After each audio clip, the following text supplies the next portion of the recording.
Good evening. Welcome to Booked Up with Beth. I am Beth Hildenbrand, and we are in the middle of a heat wave here in Pennsylvania. Tonight we have the amazing Mark Dougherty for the last in our three little segments of his book, Unscripted. And I'll tell you what, I read it again before this show. I must have read this book 5 or 6 times now, and it is just so packed full of wonderful information that you can read this book 10 times and still not get everything out of it. So, Mark, if you would like to introduce yourself to people who may not have seen the previous shows and tell us a little bit about yourself, that would be lovely. Sure. It's great to be here, Beth. Hello, everybody. My name is Mark Dougherty, and I'm a poet, a chef, and someone who believes that every person carries a story worth listening to. For most of my life, I've worked in kitchens, but I also spent years writing about healing, resilience, and what it means to be human. My work is rooted in the idea that our greatest struggles can become our greatest teachers if we're willing to face them with honesty and compassion. I'm the author of Unscripted, A Poet's Journey, Spoken Word from the Mirror, and Doors of the Heart. Another great book. Right now, I'm also writing a book called Hell Life Birdcage, which shares the voices of and experiences of the Rohingya people in hopes of raising awareness and inspiring compassion. Whether I'm writing poetry, having conversations like this, or simply meeting people where they are, my goal is always the same: to remind people that they're not alone, that healing is possible, and that we become stronger when we choose connection over division. I'm grateful to be here with you all today, and I'm looking forward to sharing this conversation with all of you. So when we last left you, you were in your bus heading to Colorado. Yeah. With your dogs. And I love how the dogs were part of your journey, and you put them in the book. Yeah, they're really, I call them my four-legged soulmates, and we've been to hell and back, and they've really helped me out along this journey, and they've helped me heal and showed me that we're capable of unconditional love. And when I thought that I was just losing everything, they were right there with me. So they were feeling it too, in their own way, picking up on my energy, and they absorbed a lot of my pain and given me love in return. So yeah, they're a big part of my life, and they're still with me. So yeah, I'm grateful for that. I've met them before when we did a show. They're little cuties. Yeah, I'm sure you have your pets, and you know how important they are. Yeah. What can I say? I mean, if you are a cat lover, a dog lover, or you just any kind of pet that brings joy to your life, you understand what I'm talking about. We have 2 dogs that are very old. They're in their twilight years, and 3 cats. Okay. So yeah, we have a little bit of both around here, and yeah, they I wouldn't know what to do without them. And they are babied, something fierce. The 2 youngest cats, we lost their mother. She had a blood clot when she gave birth to them. So I literally had to hand feed them to keep them alive. And yes, I know the feeling you get attached very quickly, especially when you're keeping something very tiny and trying to keep it going. Yeah, they get to your heart very quickly. What a great lesson, and what a great connection to nature, just nurturing another living being. It's pretty magical. It is. It really is. So, now where was I going with it? Okay. Outcasts is one of the things that you talk about in the book. And since we both were, and Gen X was really good with the whole outcast thing. You were either, the in crowd or the out crowd back in the day. You were either the preppy tying the sweater around your neck, or you weren't. And I think we had more fun, the ones who weren't. But yet, we were looked down on. And now we're the poets and the artists and the designers and the creators. And it seems to me a lot of the ones who, were the sweater wearing, football playing crowd are pretty much miserable. The ones I've run into. But you learn very quickly to take care of yourself when you're the outcast crowd. And in a way, it's a good thing. And in a way, it's a bad thing. Like we were talking about earlier, you learn to kind of bury the pain, kind of compartmentalize it. And it comes back to bite you in the ass years later. And a part of the book is how on your journey you learn to deal with the pain and let go of the guilt.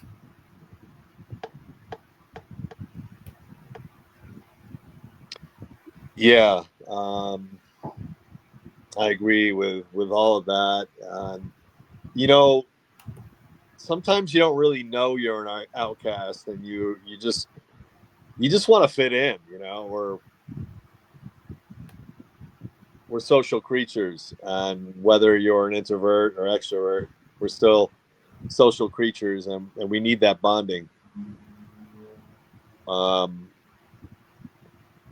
then, when you're younger, it's hard to process something that doesn't feel right, and everybody is telling you this is just the way it is, and you're countering that with, wait a minute, no, this doesn't feel right. And then you feel like there's something wrong with you because you're feeling a certain way.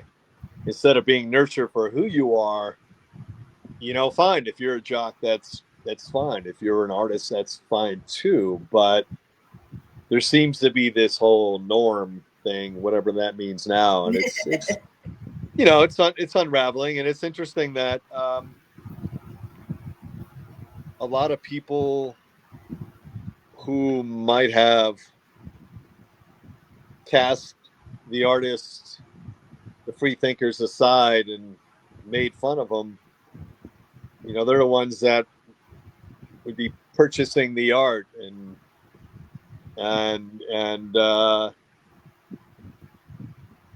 supporting this person in certain ways, really, to make themselves look better. Not in every experience, but I've seen this happen a lot.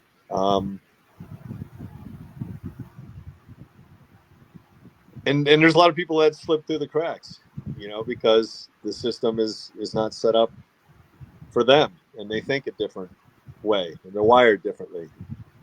And we're fortunate to be in an era, at least, where people are recognizing that, and there's different forms of education. So we'd have a lot less problems if we just let go of this whole blueprint of what we think is normal and start leading with our hearts, because we really know the answer. The answer is inside. It's not outside. Hi, Nina. Hi, Eleanor. Thank you for coming. Yeah, being bullied was never fun. But yeah, I bullied back. I was that kid. Yeah, you bullied me once. I beat the hell out of you twice. I was that kid. I would take on boys that were 3 times my size. And yeah, then they were afraid to hit me back again because I was a girl. But yeah, high school was quite the experience with me around. Um, and yeah, that's how it went with me.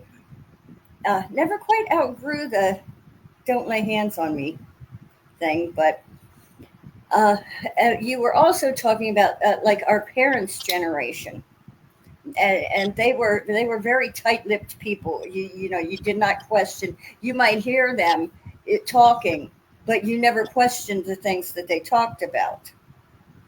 And I remember that as well. My father was in Vietnam, and we knew it, but he never talked about it.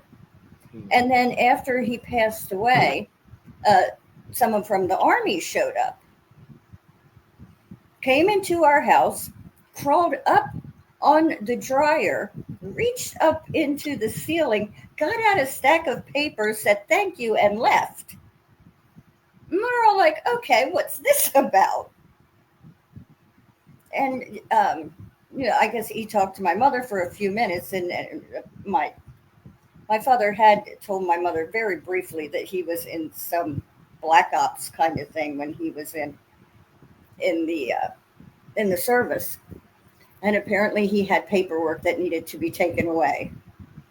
Yeah, nobody was to know about anything, and we never even knew this until after he passed away. Just how top secret any of this stuff was, and these people came and got these papers. So yeah, parents. Um, our parents' generation did not talk about things. They did not discuss feelings or emotions, and they kind of passed that down to us. And and my kids to this day will tell me, uh, "Mom, you just I've never seen you cry. Mom, you never talk about this or that. Mom, this was traumatic." And it's like, okay, I'm trying now. And with my grandchildren, I'm a completely different person than I was with my children. And it's hard to undo those things that you were taught from childhood. Hmm. It's hard. It's almost like deprogramming. Hmm. Yeah. And you talk about that in your book when you say you want to talk to your mother, but she still does not want to discuss these things. Yeah, I can only go so far, and it's kind of alienated me with most of the family, and I get bits and pieces of this. Like nobody actually had this conversation with me. Like, hey, let's talk about this. And that's my point: is that it just gets uncomfortable, and then you want to shut it down and not discuss it, but it doesn't go away. And when you shove these things deep down inside you, they usually come back up, or they always come back up, and they manifest themselves in ways where they present many challenges. It's not all bad, because if you're aware of this and you know this, and you can learn from it, but it's a tough way to learn. And it is deprogramming, and it's not about passing blame. It's about looking at where they were, the time frame, and how they were raised, and how things have changed a lot. But I think we can still teach the older generations, and we can also learn from the younger generations too, as well. Because the younger generations they're smarter, and you can see that we can't dismiss them because they're the future. So the bottom line is just, not pointing the finger, not blaming anybody, but just realizing that it was a different time, and we were programmed a certain way, and it wasn't always healthy. We have these fond memories of the way things used to be, and we romanticize a lot of things that, if we actually went back, we may not think they were so great. I mean, yeah, it was the time of our lives, and we were in our prime. So, um, we should have some fun memories, but we also have to take ownership and realize that we had a comfortable life because a lot of other people were forced to live an uncomfortable existence. And now the information's out there, so there's no excuses. And a lot of people don't want to hear that too as well, because it just shakes up the whole foundation of the world they're living in. To me, it's freedom. It's freedom of expression, is acknowledgement.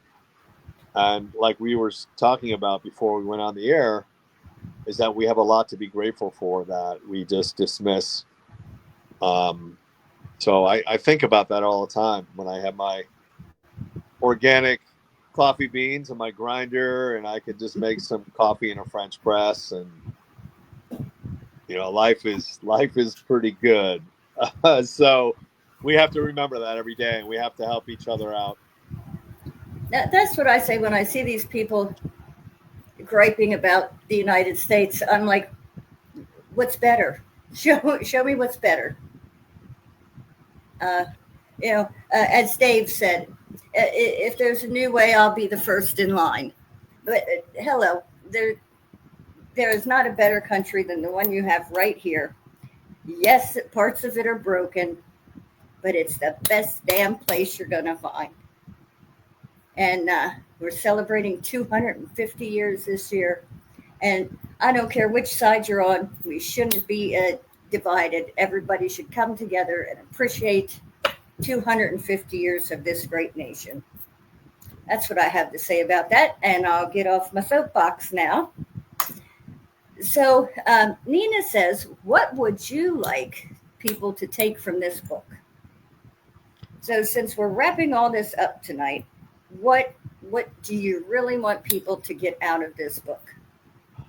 I think that everybody could see a little bit of themselves in it.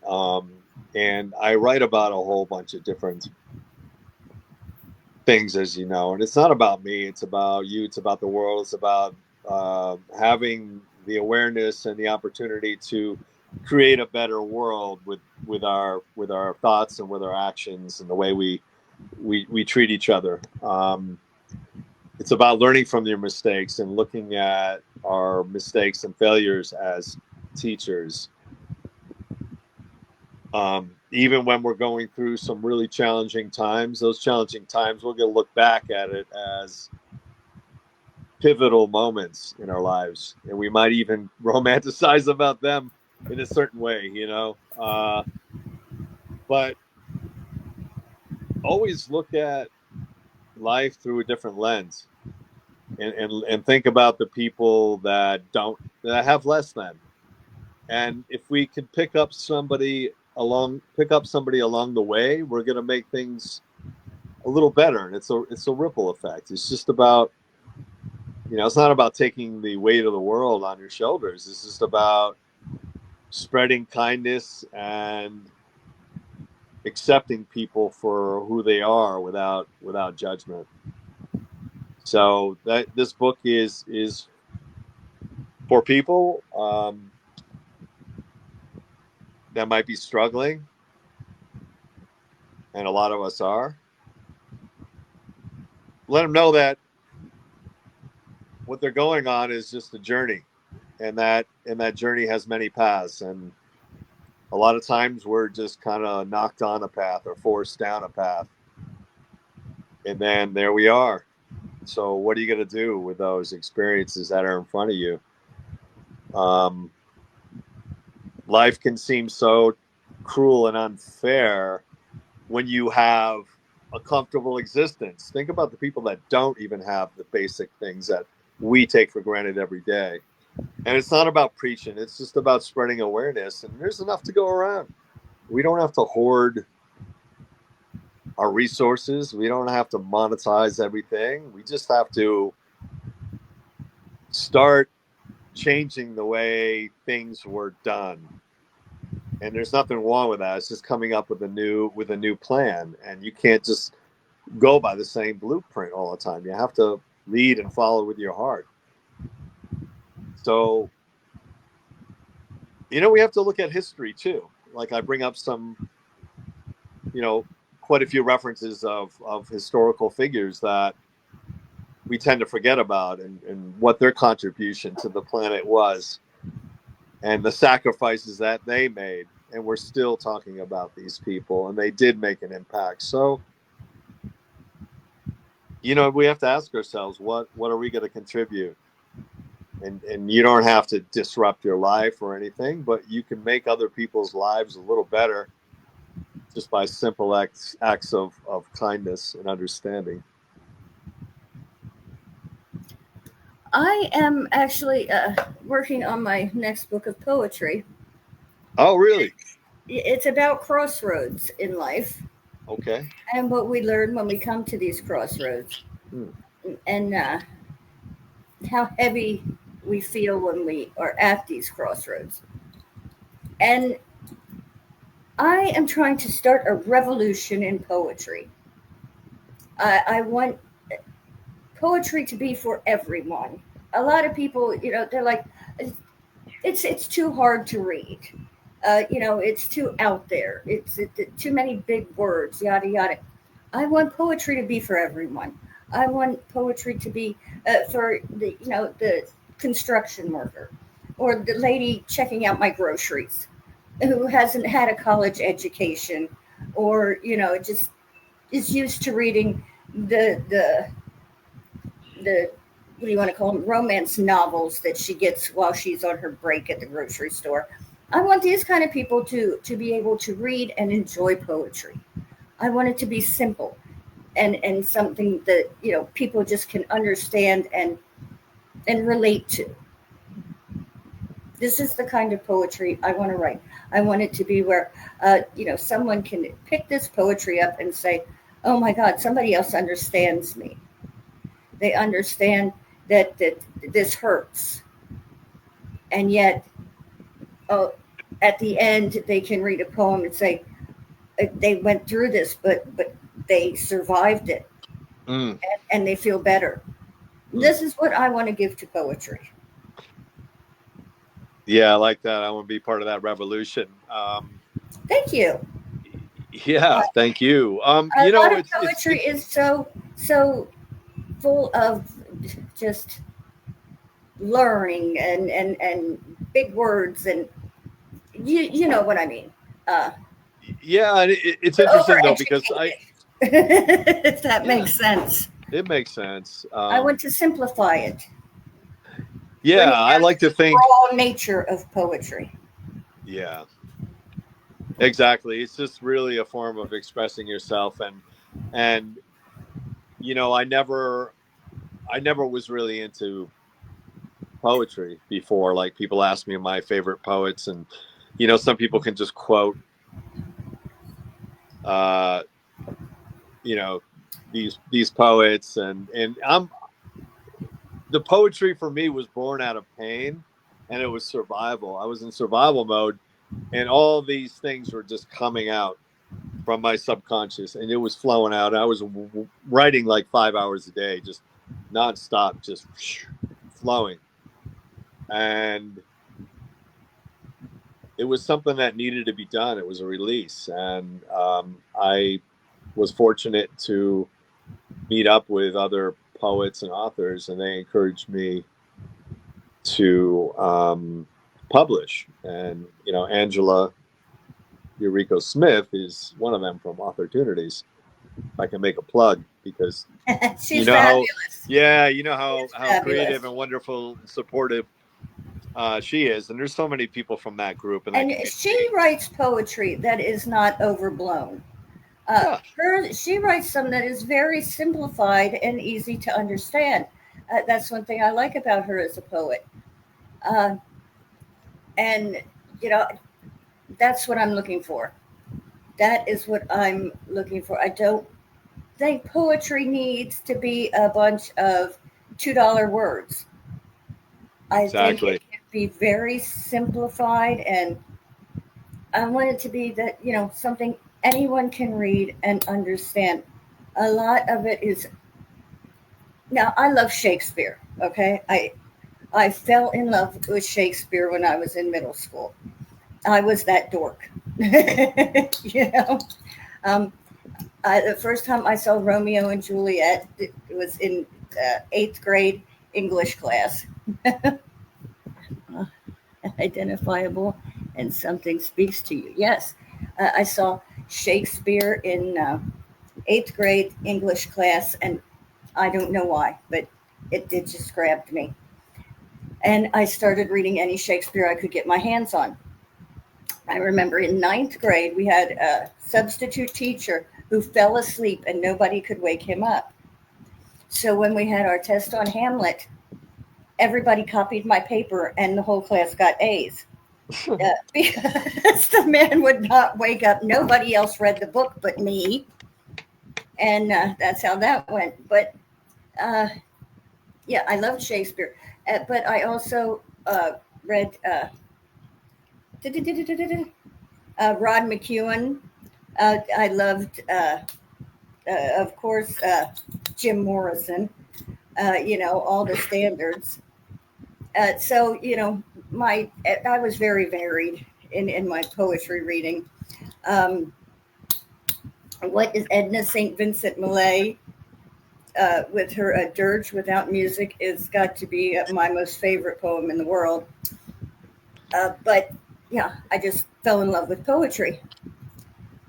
But like I said, a lot of poetry is just so whacked out, or the poet's trying to take you to this place that you get lost in because of all these words. I don't think readers need to get lost in words. They lose the point of the poem if there's too many words. At least some people do. Your average person does. I've had Nina has told me, Beth, I like your poems because I can understand them. I have had other people say, Beth, I like your poetry because I can understand it. I've had 5 number 1 books of poetry. And I think most of it has to do with the fact that people can understand it. And then I have had other people who sell their poetry to these highbrow magazines and such, and then say, why can't I get a number 1 best-selling book? Because you're selling to other academics. But the average person doesn't understand all that highbrow stuff. They want to read something simple that they can understand. And those are the people I want to talk to. Those are the people that I want to bring into the world of poetry. I want to give them that. Give more people the understanding of what poetry can give them. I want to start that revolution. Okay, I'm done now. Yeah, it's That's what I'd like to do. yeah, that's good. It's a good plan. I like to encourage people that I run into some people that say, "Oh, they write," or they don't consider themselves a writer, like I did not consider myself a writer. But you have to embrace that and go, "Hey, I'm writing. I'm a writer, right?" So that's that could be part of your identity. So there's a lot of people that have that gift, but they have other gifts too, and they just listen to society or what was told to them by their family, and they live up to other people's expectations, and then their soul's desire is telling them, no, this is what I want to be. And there's a lot of pressures. I get it. You got to make money, you have to support your family. How can you do that being an artist? We need to put more money into the arts because it's a great way to express ourselves. And if you express yourself in a way where you're true to yourself, you will flourish and you put out some good energy, and that will spread. So, I run into people all the time. They say, "Oh, they ask me what I do," and I tell them about the writing, and they say, "Oh, I write a little bit," and I just give them these little tips that have helped me. I said, well, you don't have to lock yourself in a cabin in the woods for 6 months to write a book. It's like write something every day, even if it's just journaling, or even if it's just your thoughts that, oh, I'm depressed today. Why am I depressed? Write that down. Or I'm feeling good today. Why am I feeling good today? Write it down. Describe it in as much detail as you can. Go outside and look at the leaves and describe that color green that you're seeing. Write down different options of green. Write that all down, and this stuff becomes puzzle pieces, and then you go back to it and you look at it and you put it together, and then you create this journey. And that's what I like to do with my poetry. Sometimes it's there's some political angst or environmental angst, or sometimes it's about my personal problems. They may not be able to read that and totally understand what I'm trying to say, but if they could relate to it and it stirs their emotions and they feel connected, then that's a beautiful thing.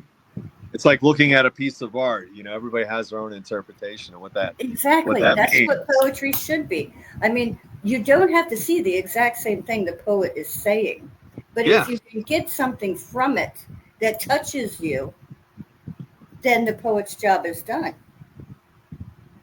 that's why it's important that and I'm sure, yes, this is that you have to write for yourself, Yes. not write for what you think other people want to hear or read.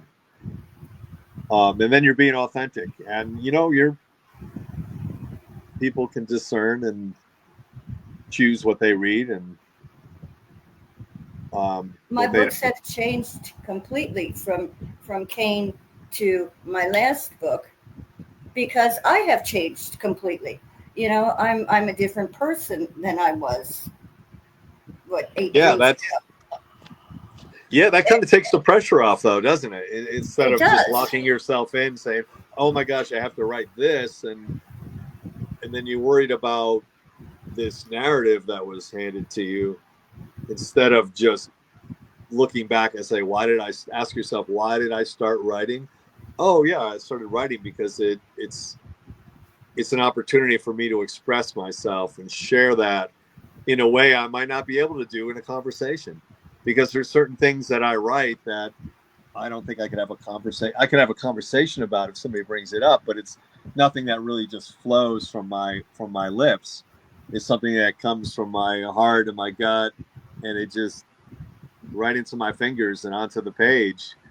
And sometimes I even forget what I wrote, and I look at it the next day, or and I say, "Oh, okay, well, I could do something with this." Or some days I look at it and I say, "This is garbage," Yeah, I know. and then I do and then it all the I time. hold on to it and I turn that garbage into something sweet. It. I mean, like, ew, that's terrible. But then I Yeah, go yeah, back and yeah. read We've all other things and think, oh, that's brilliant. exactly, and it's all it is just you expressing yourself in the most authentic form. And if you do that, you can't go wrong. And you're not going to please everybody. Not everybody's going to resonate, but you're going to have uh, people that resonate with your work, and that's good enough. I mean, you have to be true to yourself before anything. Otherwise, your work is just not authentic.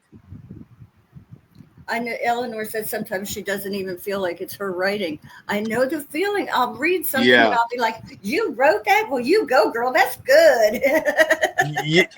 that to me is great, because it's like it kind of it restores my faith in whatever is out there, the good energy. And or some people, I like to look at the muse. I say, well, I just put my head down and try to write for about 5-10 minutes, and then some things come, they flow, and then it shuts off like a switch. And when it does, I just stop. I don't force it. I try a little bit, move a little forward. Sometimes I just stop for the day or stop for several days, but I always return to that. And then I look at some of the work, I'm like, where did this come from? So I can't take credit myself, but I was just tapped into. You tap yourself into this energy that exists, and it exists for everybody. It's not like it's just you're just like pre-selected, or you're gifted. Everybody's gifted, but they just have to stop and allow themselves to open up to that energy. But there's so many distractions and so many reasons, and you know, we don't have time to discuss all that. But Yeah, we're just going on and on and on. yeah, And I need to wrap this up. So, Mark, I can't tell you how blessed I am to have had you on the show all these times. And this book is just such a good book. And I'm hoping that you will join Eleanor's group so many people will get to see it. all right. And Nina has put the link up to the book here in the little chat things, and there's some questions there if you would like to answer them. I sure will. And let's see, we have the lovely KD Sharonford tomorrow night, and I'm excited about that. And thank you, Mark. You are just one of the best people I know and the most kind-hearted soul in the world. I appreciate that so much. It's an honor to be here. It's always fun to get together with you and just share what's going on in our world. Yes, you are just one of the best people I know. So I'm going to say goodbye and keep you around for a minute yet. And thank you, everybody, for coming. Love you. Bye-bye.